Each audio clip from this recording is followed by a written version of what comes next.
So hello guys and welcome to this video in which we are going to be looking at SAT 2021 paper. Today was the examination and I took the paper and I wanted to talk about my first impression and my initial analysis of what I think was the level of difficulty of the different sections of the paper, while also looking at possible cutoffs. Right? So let's get into the video quickly. So what I felt was that this ZAT paper was pretty standard in the sense that overall, if I look at this paper, there is not much to be surprised about. Of course, every section had a different level of difficulty, and ZAT always does this, that it makes some section the flavor of the season. Some sections can be really confusing some years, and some sections can be pretty easy in other years. But what happens is overall, there's a general standard of the ZAT paper, which was maintained this year. Number of questions were the same as last year. There was no surprises thrown there. So overall, I don't think this is any, this paper can be the reason behind throwing people off and catching them by surprise. If I look at the paper section wise, the VA section, I would say, was definitely tough, on the tougher side. Maybe not some of the most difficult ZAT VA parts or VA sections ever. But considering a general standard ZAT paper, I would say this year's VA was on the tougher side. DM was pretty moderate, pretty standard, what you would expect out of the DM section of ZAT. And the QA part of the paper was the easiest of the three sections. So overall, one section tough, one section moderate, and one section easy made the overall paper pretty standard. Right? Let me look at each section separately and discuss what made me feel that these sections are easy or tough. So let me start with the VA part of the paper, the verbal ability and say language reasoning. And if I look at the biggest chunk of the paper was as usual dedicated to reading comprehensions. There were 4 passages and 3 questions per passage. So there are 12 questions in total from RCs. The surprising thing about these RCs were that they were slightly longer than what ZAT generally throws up in its paper. Not very short passages. I would say closer to CAT length reading comprehension passages these were. Questions were, as usual, very, very inference based and not very easy to deal with. I would say of these 12 questions, maybe about 6 were doable and 6 were pretty tough. Right. So 50% of the questions of reading comprehensions were doable. The remaining 50% are pretty complicated or confusing, at least I would say, as far as the options are concerned. And 5 options which are present in the ZAT questions doesn't make the game any easier. So definitely RCs were on the slightly tougher side, but this was a part of the paper which I would expect students to attempt. At least read all 4 passages and take a shot at solving few of the questions, because I felt that one passage, all 3 questions were kind of doable. One passage, 2 questions are really difficult. So everything considered, I would say that reading all 4 passages and at least trying to attempt a few of the questions of each passage is prudent in the verbal ability part of the paper. Apart from RCs, you had short passages which are basically summary or inference based questions, where the question was in which of these can be inferred from the passage or which of these cannot be inferred from the passage. So there were 4 questions of this type, and all the questions which of these cannot be inferred, those questions were definitely tricky to deal with. So those questions I would say were difficult. So again, I would say it is a 2-2 split between doable and complicated questions inside the summary or inference based questions. Poems, I would say the of the 3 questions, and 2 poems are present inside the ZAT paper. Of the 3 questions based on poems, I would say 2 are doable. And moving on, grammar, we had basically 6 sentences given, and we had to figure out which of the sentences have an error. So which 3 sentences are grammatically incorrect? There were 3 questions of that type. These were all difficult. I would say that they were pretty tricky. People who do not have a basic grasp of grammar can find it very difficult to just on face value decide which sentences sound grammatically correct. So that's a difficult part of the paper.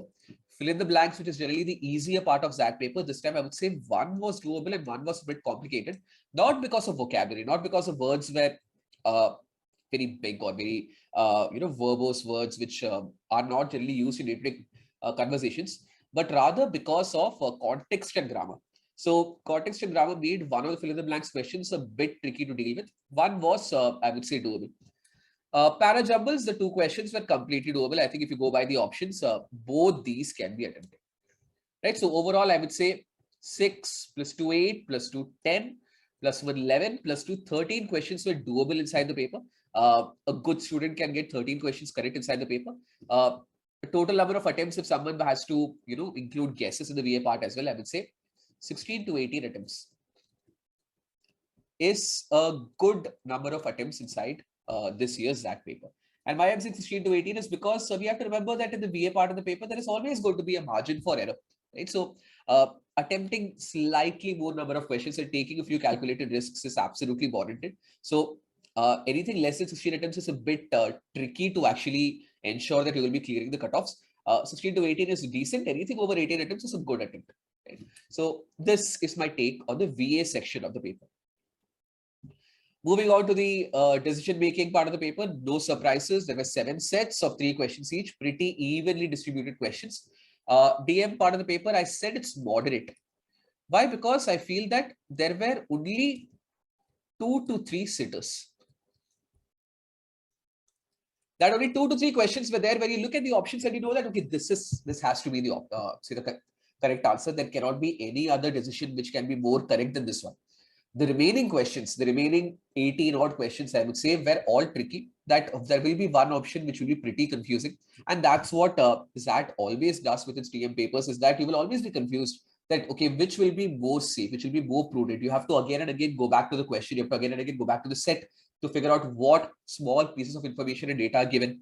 What does the question exactly want you to do? And then take all those into consideration, and then you have to decide which is more correct and which is less correct as far as the decision that you're taking is concerned. So the remaining 18 questions, I would say, were 50-50 type of questions, where I think in all of these 18 questions, you can zero in on the last 2 options, and then it is up to you to take a guess. I would say all 21 questions are attemptable, because if you're taking a risk, take it with all of them, because negative marking is only minus 0.25. And again, you get more credit for getting an answer correct. So I would say 21 attempts is great, but if you are being extra cautious, I can understand that. I would say 15 to 16 attempts is a good number of attempts. Anything less than 14, I feel is slightly dangerous inside the DM part of the paper this year. Why I say it's dangerous is because, say, if all of these questions you're being able to zero in on the last 2 options, and you get 50-50 possibilities of getting the answer correct, then you can get 7 right and 7 wrong. So 7 right will give you 7 marks, but 7 wrong will actually end up giving you minus 1.75. So that takes your score below 6, which is a danger zone of whether you'll be able to clear the sectional cutoffs or not. So anything over 14 attempts, 15 to 16 is decent. Anything over 16 is a good number of attempts in the DM section of the paper. And finally, coming to the quant section, I felt quant this year was, of course, the easiest part of the paper. I think you will all agree with me in this aspect as well. And there's a reason why this paper became easier, is because ZAT did not write the story type of questions that it does in quants, because the story type of questions it generally formulates in arithmetic and mensuration. Surprisingly, this year, arithmetic questions were less and geometry questions are very less. The list of the topics that I'm giving here is in descending order of weightage in this year's paper. Arithmetic and number system, surprisingly, the surprising part of this year's quant section was number system got a lot of focus. And these number system questions were not very difficult type of questions. They did not require you to know the rules of divisibility or find the last digit, or having knowledge of Wilson's theorem or Fermat's theorem. Basic number systems questions with LCM and HCF, say, kind of concepts. You can actually sail through these questions, and nothing complicated in the language of the questions either, which made number systems questions a bit easy to deal with, which made the overall paper also easy. Even the basic arithmetic questions from percentages and mixtures and all, and ratios and all were pretty simple and straightforward. They were very doable questions. So that's what made the paper easy. I think one number system question was slightly complicated. Similarly, one algebra question was slightly tricky. Geometry had surprisingly very less weightage, which generally ZAT gives a lot of attention to. Mensuration questions with transformation and all were not present in the paper, which of course made the paper shorter as well and easier to deal with. PNC questions are also straightforward. Again, no play on the language of the questions and all happened. Trigonometry, heights and distance questions were slightly different, but again, very doable. If you can say draw the figure, you would have easily got into the answer. DI, there were 2 sets, and surprisingly, there was one LR set inside the paper. Although some of you might not agree with me calling that set LR, but it's the question which was about questions in an examination which are being attempted by, I think, 6-7 people. And there were 10 questions which are all MCQ. So you have to figure out which question had what option as a correct answer. So I would call it an LR. Some people can call it DI. But there was an LR set present, which was again a surprise in the paper. Those type of questions are generally not present in the quant part of the paper, but this year it was. The DI questions were not calculation intensive. They were very alike the DI questions that are present in this year's CAT paper or last year's CAT paper, in CAT 21 paper. Excuse me. And which means that you could say, look at the graphs and you could approximate the answers. So which could help you save time as well, which made the quant section shorter and easier to deal with once again. Right? So all things taken into consideration, I feel that this quant section was pretty simple to tackle. A person for whom quant is a strength, I would expect them to attempt about 15 to 17 questions at least. If quant is not your strength, if you're giving the SAT paper for the HR programs, suppose per se, and if you feel that you want to score more in the VA and DM part of the paper, then I would say even a confident 13 to 14 attempts is a good number of attempts, a decent number of attempts, which will help you clear the sectional cutoffs in this paper. But anyone who has practiced quants all through the last year and has taken SAT 22, for them 15 to 17 attempts, I would expect at the bare minimum that they can get it right. It's not that difficult to tackle, especially if you have practice questions from all different topics and not focus your expertise on particular topics. Having said this, let me also talk about what I feel will be the cutoffs for the different sections and for the different programs as well. So this is purely speculation. Okay, so this can be absolutely incorrect, but this is based on my personal experience. It is based on my personal perception of the paper, which can also differ from day to day. But today, in the morning when I wrote the paper, based on that perception, I feel that VA cutoff of BM will be about 5 to 6 marks, and HR cutoff for the VA section will be 5.5 to 7. Of course, VA weightage for HR program is going to be higher, but because VA was a very tough paper, so I don't see a big chasm of gap between the cutoff for BM and cutoff for HR in the VA section of the paper. Maybe 0.5, maybe 0.75 difference in the sectional cutoff for VA, because it's very difficult to push your score much, much higher than say 8-9 marks. I don't see very many people getting more than 10 marks. I would say if someone gets a double-digit score, they might well be beyond a 99th percentile in the VA part of the paper. So in all probability, it is going to be a single-digit number for both BM and HR. And even for HR, I don't see the cutoff for VA going at more than 7 marks. Similarly, DM also, there is greater weightage for DM for the HR program and slightly lower weightage for the BM program. And because it's a moderate paper, I would say there will be a difference of +-1 in the cutoffs of for these two programs. I feel that 6 to 8 marks standard DM cutoff. That's what happens when the paper is pretty standard, that the sectional cutoff goes slightly less than 10.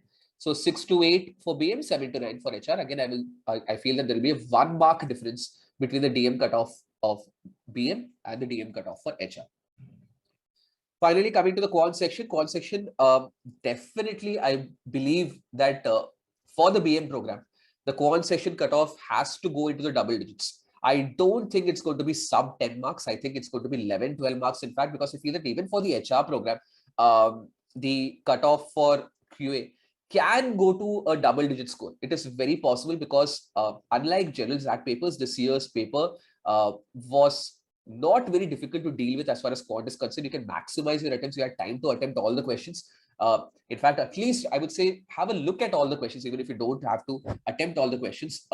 So keeping that in mind, I would say that BM cutoff can go up to 12 marks, which is pretty high.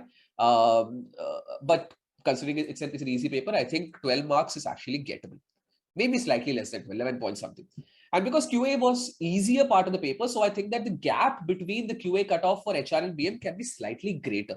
So I feel that there'll be a 2 mark gap approximately between what will be the QA cutoff for BM as compared to the QA cutoff for HR. So that means that if say the cutoff for BM goes at 11.75, I would expect the HR's cutoff for QA to go at 9.5 or 9.75, but to be pretty close to 10. I don't see it going much lower than 10 for the HR program as well. Overall, pretty standard SAT paper because all 3 sections put together, one was tough, one was easy, one was moderate. So I think going by previous year's cutoffs itself, I feel BM cutoff will be 36 point something in all probability, in all likelihood. and HR cutoff will be 31 point something. That is what my initial impressions tell me. Maybe slightly higher than that. I don't believe that either of these cutoffs overall are going to go less than 30. When it goes less than 30, that only happens when the paper is extremely difficult. This year, the paper was not extremely difficult. Keeping that in mind, I think these cutoffs can be expected. Not going to talk about GK much, not going to talk about essay. I think essay was pretty simple. It did not require any knowledge of current affairs per se. Of course, you could put in examples from current affairs into your essays. Both the topics, I feel, if someone can brainstorm a bit, they can come up with some kind of coherent, relevant points to talk about inside their essay. GK also, I think, was occasionally doable. I'm not great at current affairs, but I think even with static GK, you can easily get about a 4 to 5 attempts. Anyone who's attempted 3-4 attempts and then gets a call for the BM or HR program, they should be safe during the interview that your GK paper does not raise any red flags. So this is my first impressions of the SAT paper.